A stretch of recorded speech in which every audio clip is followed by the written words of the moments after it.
question is from Karen. What do you do when a couple who is in stage 2 is finding connection in sessions, changing the channel to achieve softness with one another, but this is not translating to outside the sessions? Start the next session when they report that with what is blocking you from being more vulnerable and changing the channel at home. The risk is higher at home because they're not in session. And when the risk goes up, what fears come alive? What fears come on board? What fears block you from taking the risk to be more vulnerable with each other outside of session or at home? We presume it's a block and we ask about what is that block. Yeah, let's go into the block intrapsychically. We're not surprised that those blocks happen. The sessions become their own safe haven, which is lovely. And clients take risks because you and me and Karen is there, right, holding, supporting, validating. So in a way, it's about how important you are to them and how much they need your presence to build their courage. And so how can we ritualize what happens in the session for the two of you at home so that you can start taking the risk to be vulnerable and reach for each other at home, knowing I'm with you, knowing I have your back,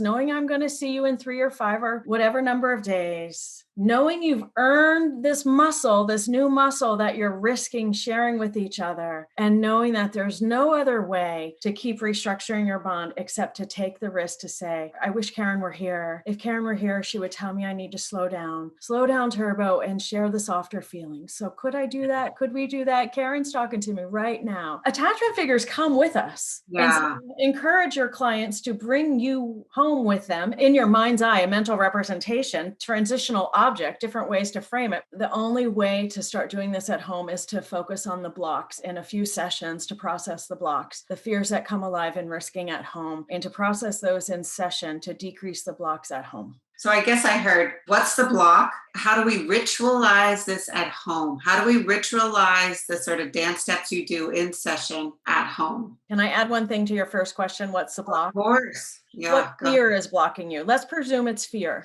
What fear is blocking you? In stage 2, when we continue to work with fears, we're doing all we can to continue to work with fear. So even though they feel blocked and they feel like they're getting stuck, we're saying, no, this is perfect. Your fears must be coming alive and they're blocking your reaches. Yeah. Which is what fear does, meant to temporarily slow us down so we can reevaluate our environment. Is this safe to take a risk in or not? Yeah. So presume it's fear, that fear is coming alive, which blocks a client, a person, a human from risking. It's kind of supposed to work like this, where the couple initially is able to create bonding moments or de-escalate in session. Phase 2, they bring it to the wild, right? In the wild, they start to do it. Yeah, we don't expect it to be transferable to the wild or generalizable right off the bat. This is a natural progression of stretching their windows of tolerance. Right. And getting that muscle memory and then using it. Mm-hmm. Using that muscle when they're distressed, when they're feeling vulnerable, and Karen's not sitting right there. And you could say all this. Yes, please do.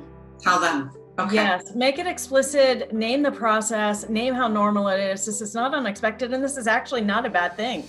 This is continued progress. For more hot tips on emotionally focused therapy, go to theeftcafe.com and sign up for our newsletter where you will receive short little clips like the one you just watched.